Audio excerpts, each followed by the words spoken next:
Welcome to the OKR Teardown Clinic number 001. I am Mukam at Perfexcellence on Twitter. I'm thrilled to bring you this first edition of the OKR Teardown Clinic, where I take an OKR, real OKR, from the internet and I decode it so that you can know what makes an OKR good, bad, or plain ugly.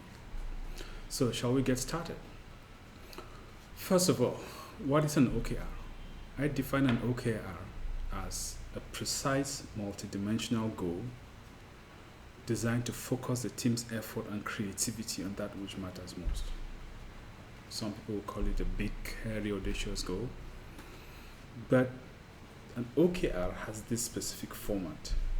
It says that as a team, we will accomplish the objective as measured by key results 1, 2, 3, up to 5. The sweet spot is around 3, but we don't go more than 5. Of course, just one key result makes it a normal SMART goal. Now, what is it that makes for a great OKR? You see, a great OKR is 80% down to the quality of the key results and just 20% the quality of the objective statement. But that 20% is so crucial that if you miss it, if you screw it up, you see the entire OKR is doomed, as you'll find in the example that we're going to be looking at today. Now, that having been said, focus 80% of your time on creating excellent key results. And what is the formula for an excellent key result? Here it is. It has the format metric from baseline to target by a date. Quite often you won't see a date because the implied end of the quarter is assumed to be the end of the due date for this key result. You see, the metric makes it measurable. It's something like number of referrals, a percentage of referrals. The baseline is the current value of that metric, and the target is where we would like that metric to be at by the end of the period. So between the baseline and the target, we've got a quantification. How much would we want to see this metric improve in that time? But that's not all. A great key result is at least 80% influenceable by the efforts and creativity of the team. Otherwise, it just becomes something that demotivates people. And finally, if there's one thing you get away from this slide, is this: a key result is not a task. A key result is not how you will accomplish the objective. A key result is how you will know that you've accomplished the objective. And to help you make sense of all of this, I have this key results quality matrix. On the horizontal axis, we've got all the things that people attempted to use key results for: tasks, outputs, milestones, outcomes, and impact. On the vertical metrics, on the vertical scale, we've got how influenceable it is. So the goal here is to avoid, just ban everything that is in the red zone. Your goal is to aim for the green zone, and if something is in the yellow, try as much as possible to move it over to the green, which means make it an outcome or an impact. The milestone is inherent in the origin definition of OKRs by Andy Grove in his book, High Output Management. There is no scenario under which tasks qualify as good key results, so just eliminate them. And if you want much more information about the difference between the key result and the task, I've got that for you. So a key result is an end in itself. That's a desired outcome. A task is just a means to an end. A key result usually takes several tasks to accomplish. Several tasks are grouped together to accomplish a key result. A key result will usually take more than 3 days. In fact, I'll say at least a week to accomplish. A task can be done in less than a day, typically. A key result can be driven by multiple people. Generally, one person does the task. A key result is focused on value to the customer or the end user. A task is about activity, and a key result is recognized when it happens. A task is something that we do. So, what is our specimen for analysis for this edition of the OKR Teardown Canvas? So here's a key result. Deliver all 10 releases planned for this year. That's the objective. Key result number 1 is deliver 10 major features in each release. Key result number 2, deliver all 10 features in each demos to collect feedback. Key result number 3, complete quality target with 0 defects. And key result number 4, ensure end user satisfaction of greater than 4 on a 1 to 5 scale, where 4 being the highest. And key result number 5, product acceptance has increased to at least to more than 80%. Please notice that I just copied the OKR as exactly as it was from the internet. So obviously you can see that there's certain grammatical errors here because English wouldn't be the team's first language. So bear that in mind. So if you pause this video, how many problems do you see with this OKR? Pause the video and then come back to it and see. Good. Did you do it? I see at least 3 major problems and 2 minor problems with this OKR.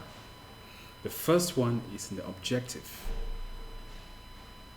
The second one is in key results number 1 and 2, they're mostly outputs. Key results number 3 and 4, there are problems with a lack of clarity and inaccuracy of the measurement scale. Now let's dig deeper into each of these problems so you can see them for yourself. So let's start with key results number 1 and key results number 2. You see, on the positive side, they're measurable. It says key or major features. My assumption is here is that the team has a definition, a clear definition of what a major feature is. 10 means it's quantifiable. Now, on the bad side, a collection of features, no matter how many of them, are just more outputs. They're arguably not even milestones. Features do not create value without user adoption, without user interaction. And so there's really no meaningful difference between key result number 1 and key result number 2. And if you consider that the word 4 appears in the objective, the implication here is that 40 features are being planned for this year. That is a textbook definition of what we call a feature factory. So there's way more bad things to be said for the key result number 1 and key results number 2 than good things. So you understand why we rated it low. Key result number 1 and 2, they are mostly outputs, even though they have high influenceability. Of course, outputs are always completely within the influence of the team. So key result number 1 and key result number 2 will fall under outputs that are highly influenceable with a score of 2. Now, next up, key result number 3, completes the quality target with 0 defects. Now, the problem here is what exactly is a quality target, right? Quality target and defect. There's a lack of clarity there, right? Well, on the plus side, quality is always a good outcome to accomplish if you have precise ways of measuring quality. So it's always a good outcome. But the problem is that the metric that defines quality is not well defined in this example, right? So how would we rate this? It is a good outcome if we polish it up a little. Now, key result number 4, ensure end user satisfaction with greater than 4 on a scale of 1 to 5, 4 being the highest. The positive side, it measures something, it measures an outcome, that is something from the user using the product and user satisfaction. Even better, it's got a scale of 1 to 5, and they've got a good definition of what good looks like on that scale. The problem is that the scale is a bit confusing. So remember, this is one of those minor issues. The scale is a bit confusing. If the scale is 1 to 5, how is 4 the highest possible? So we will rate this. It's an outcome that is highly influenceable. So we put it in the box where we rate it at a 6. Next up, key result number 5. Key result number 5 says the product acceptance has increased greater than 80. Of course, you cannot have product acceptance without involving the users. So it is a good outcome, right? It's got a clear target. My only delta here would be that it doesn't have a baseline, because if the current baseline is 70%, then 80% might not be that much of a stretch goal. But if it's 5%, from 5% to 80% might not be feasible within 1 year. So overall, how would I rate this OKR? You see, each OKR exists in a square that has a score. The highest possible score is 8, where something is an impact that's highly influenceable. So key result number 1 and key result number 2, they have a score of 2, and the highest being 8, that gives them 25%. And so if we do the same calculation for all the key results like you find there, we'll find and we take the average, you'll find that the average of this is 47.5%.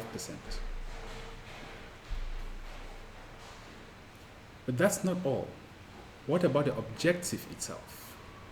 This is a horrible objective. There's just nothing good about this objective. The main reason is, one, it is quantitative. It's got a number in there, 4.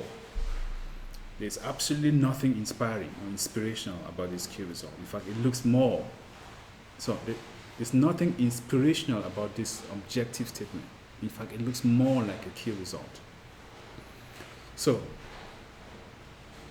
and as you can see, it's too focused on what? Activity. It's not even a great key result, because we would rate it at the level of the task, not even an output.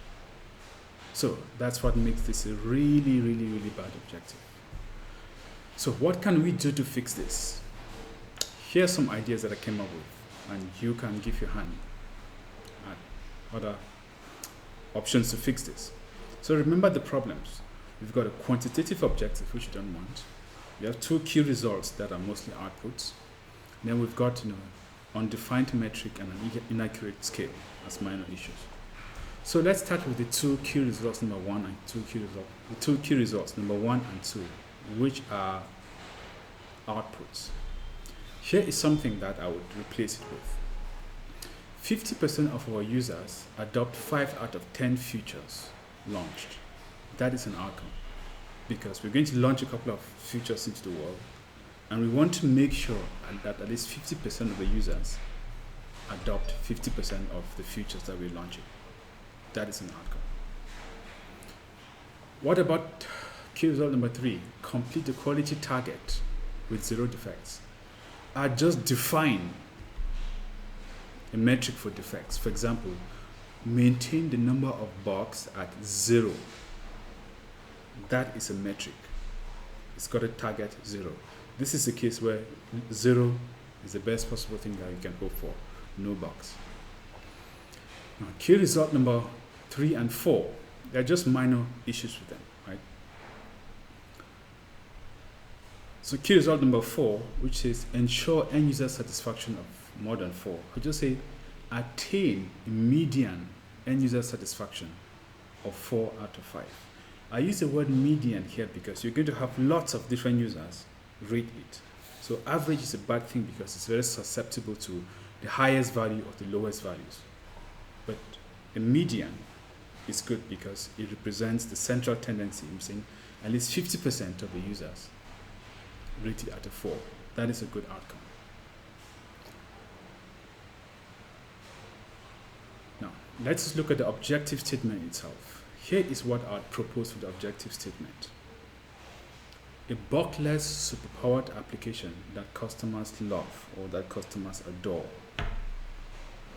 let me tell you how I got those words.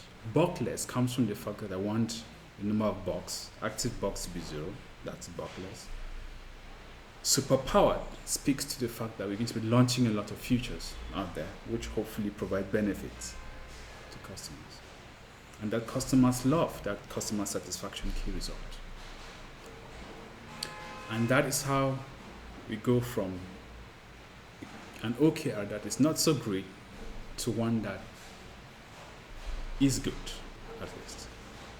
So if you want to learn how to create excellent OKRs and avoid the mistakes that you've seen in this video, consider joining my course, Quest Excellence, the Manager's OKR Deployment Masterclass.